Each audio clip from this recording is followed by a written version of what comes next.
Alright guys, so let's talk a little bit about the red Komodo and what I like and don't like about it.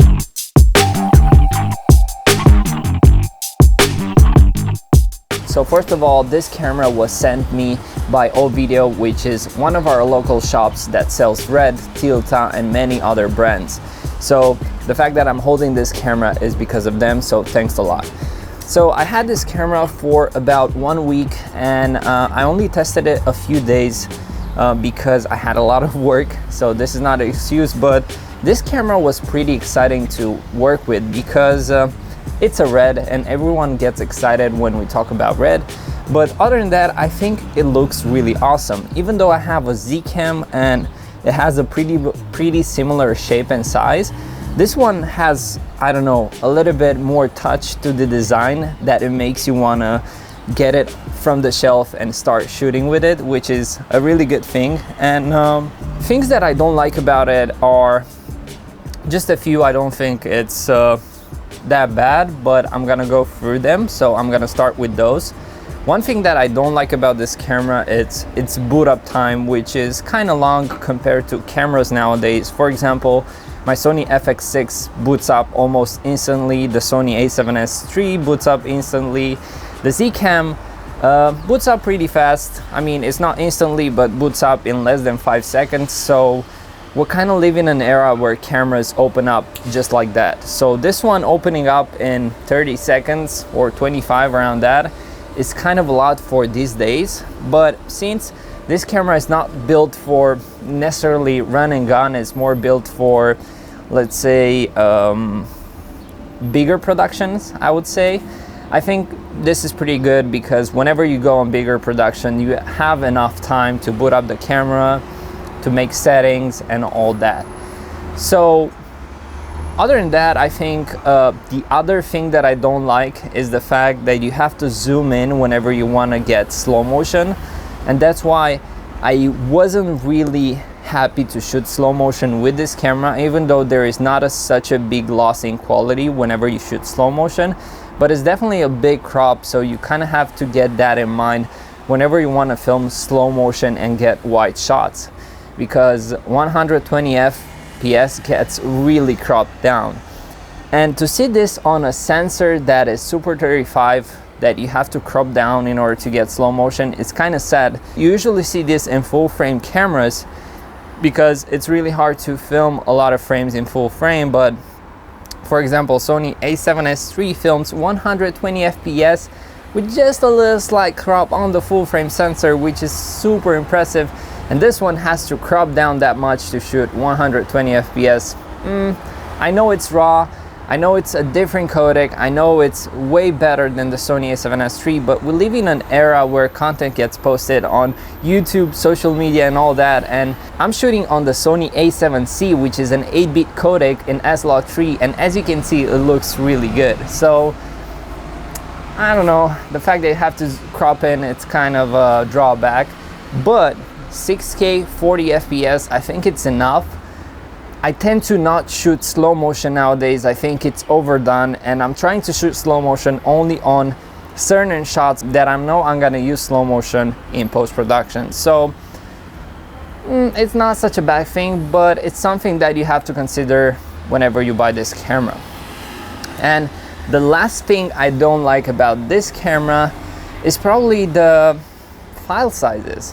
If you want to shoot RAW, and if you compare the file sizes with other cameras like Blackmagic that shoot RAW, their codec is way better in terms of optimization than this camera. So this one is, you kind of need a lot of storage space to shoot RAW, even in the lowest RAW profile. And now we're gonna go to the good stuff about this camera, and I think there are a lot of good stuff. And number one is the global shutter. Man, I love the global shutter. It's really good, especially when you kind of like film handheld like I do. I film handheld a lot, and I really saw an improvement in my handheld shots. They were way smoother, the movement was more organic, and no jittery footage, no micro vibrations and all that. So really love the global shutter, and overall the image looks pretty good. I think having a dual native ISO lacks, because you don't have a dual native ISO. You're kind of stick to base ISO 800. But this is a rather good thing, because a lot of people nowadays put their trust in having a dual base ISO on the camera and forget to light. And having a camera like this actually forces you to light better. And when you learn to light better, you learn to be a better cinematographer. So because this camera forces you to get more light and try to experiment more with light, it's a good thing after all. You're investing in yourself trying to learn lighting. And a few things that I like is the battery life. With a V-mount, you kind of get a really decent battery life, especially for red. I shot with red before, and the battery were going bam, bam, bam. In 30 minutes, battery off. So with this one, even though the battery is pretty small, it's a small battery, holds a lot, and that was pretty impressive. So the fact that it also works with CFast cards. Nowadays CFast cards are pretty famous, so you can find them anywhere. And also the fact that you can put this DZO picture zooms on here is also a blessing, because these lenses are absolutely amazing. So let's look at the footage, see exactly what I think about the footage from this camera, how you can grade it, how it looks, and let's talk more about it after.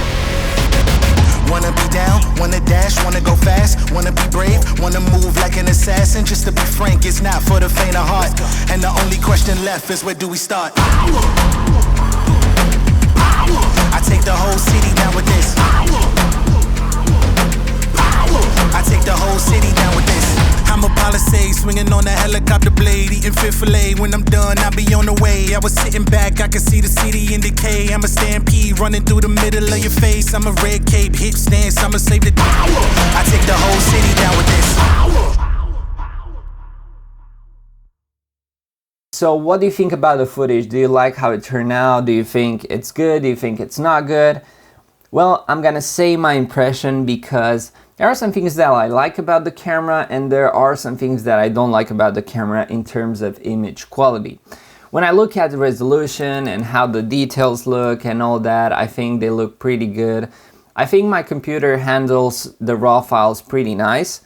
One thing that I noticed is that some footages were a little bit noisy. For example, this shot, if I look at it, it's definitely a little bit noisy, and that is because I had to shoot at ISO 1280, which is not that much considering nowadays cameras. But yeah, I mean, it's a RAW profile, so RAW doesn't have noise reduction and all that. But anyway, I think the image looks very cinematic, looks very good. Paired with the DZO picture zooms, I think you get a really soft and cinematic image. The lens is T2.8, so it's not like the fastest lens on the market, but I think we got some pretty nice results. One thing that I noticed is that, for example, right now we are screen recording, so definitely it's gonna have a little bit of a draw on the computer, but the raw files work pretty good on the computer. They are not lagging, and I'm using an iMac i9 with the best graphic cards you can find and all that. So it's not the iMac Pro, it's just the normal iMac with an i9 processor. So it's pretty good, it's pretty good. I cannot complain about the speed of the codec. One thing that I noticed is that my Zcam LUTs work really great with the image. So if we go to Zcam, we can, let's say, use my favorite one. Of course, this one is a little bit too hard on the image, but let's go on one where there's more light. So for this one, as you can see, works really good, and we can try other gradings too. So this one is a little more on the blue side, cyan. So as you can see, my Zcam LUTs work really good with RAW footage, which is a nice thing. When it comes to dynamic range, I think the camera has a pretty good dynamic range. I mean, there were some shots like this one where there's a lot of light in the background, and I kind of tried to bring those highlights back. So let's try and see.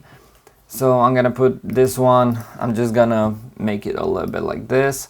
So let's see if I can bring down this part, which as you can see on the histogram, it's already blown out.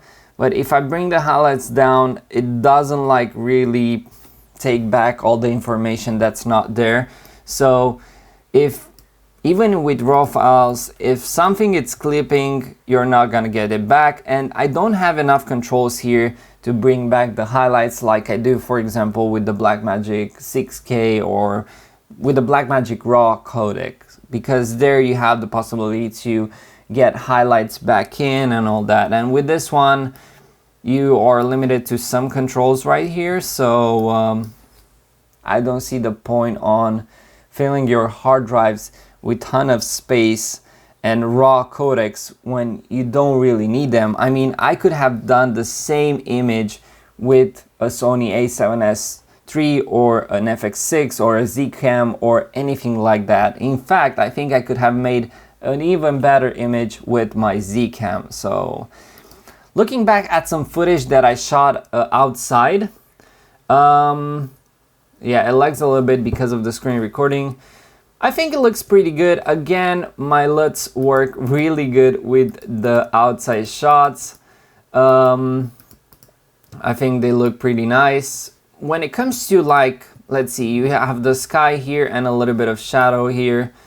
The dynamic range is okay, and let's try to push the image a little bit more. So if I try to bring back the shadows, you can see a little bit of fine noise, which it doesn't bother me that much. It looks cinematic, as if I put a little bit of 35mm noise in there. But overall, the image quality is good. Like, I cannot complain. The only thing that I can complain is the fact that you have raw footage like here, and let's say you get a shot where you have your highlights clipped, you cannot bring that back in. If it's clipped, it's clipped. So best thing you can do is with this camera is try to have your highlights not clipped, and then you go to the project and then you increase the ISO in order to bring back your shadows in order to like have a good exposure. But this would mean you're gonna bring back some noise and you're gonna have to do a noise reduction and all that. So this is one of the things that I think about the camera. And the last thing is the low light. So I did a few tests in low light, so I'm gonna bring them in. And these tests kind of show you exactly what this camera is capable of. As you can see, it's, for example, this is ISO 800 in a not so dark place. Like, this garage is pretty lit, but apparently for some reason the combination of Red Komodo with the picture zoom, which is a T2.8, is a little bit dark, I would say. But let's compare this to my Zcam, because I brought it with me in the same settings. Like, this is the Zcam in ISO 800. It looks way brighter in 800.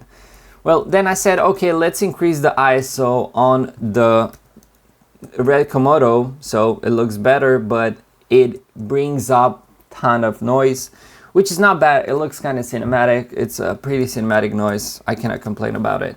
But this is a flat image profile. So if I want to put a LUT over it, for example, I'm gonna go in my LUTs, I'm gonna put this one on, it kind of gets dark instantly. I kind of have to push the shadows back in.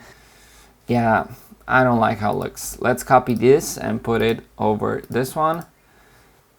Still a lot of noise. It looks like you put some filmic noise, which is not bad. But if we put the same grading on the Zcam, of course, it's not the same white balance. But look, I have way too much information in the shadows. Super clean image, like mega clean image.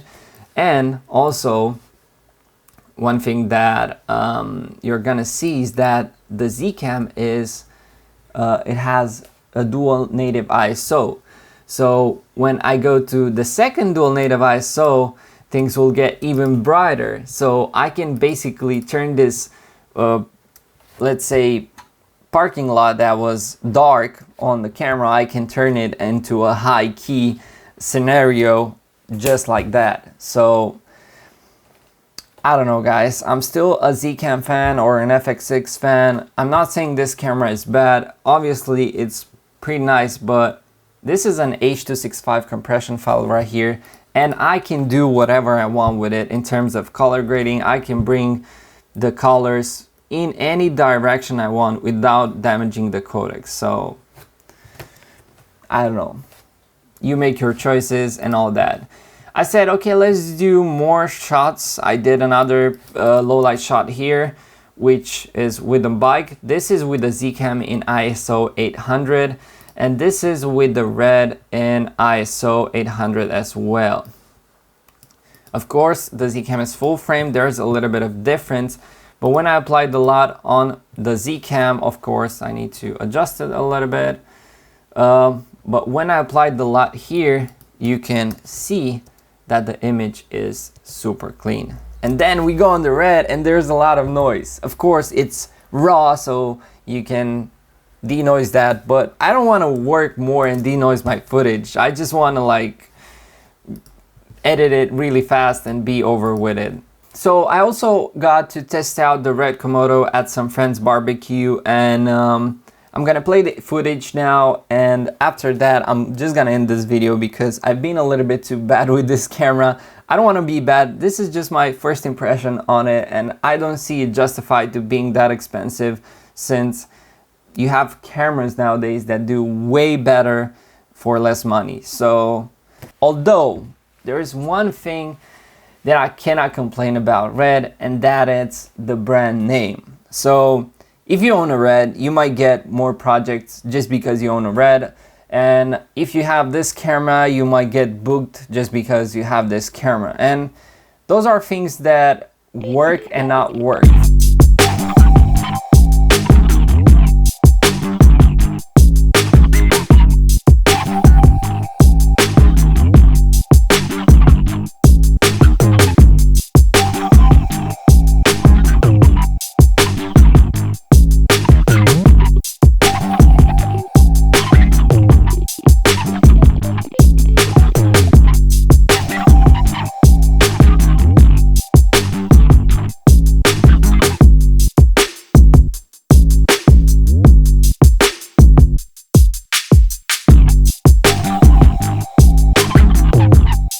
And with all this being said, I hope you enjoyed this video, and I really hope I wasn't too bad with the Red, so sorry about that, but this is just my honest impression, and I want to be honest here. I just want to share my thoughts about everything I do. So if you guys enjoyed, give me a like. If you disagree totally with my thoughts and everything I said about Red, just give me a dislike and I totally understand. So let's talk more in the comments about this camera. I will answer all your questions, and until next time, make sure to have some fun, go out and shoot some epic content, and be safe. Wanna be down, wanna dash, wanna go fast, wanna be brave, wanna move like an assassin. Just to be frank, it's not for the faint of heart. And the only question left is, where do we start? I take the whole city down with this. I take the whole city down with this. I'm a Palisade, swinging on a helicopter blade, eating fish fillet. When I'm done, I'll be on the way. I was sitting back, I can see the city in decay. I'm a stampede running through the middle of your face. I'm a red cape, hit stance, I'ma save the day. I take the whole city down with this.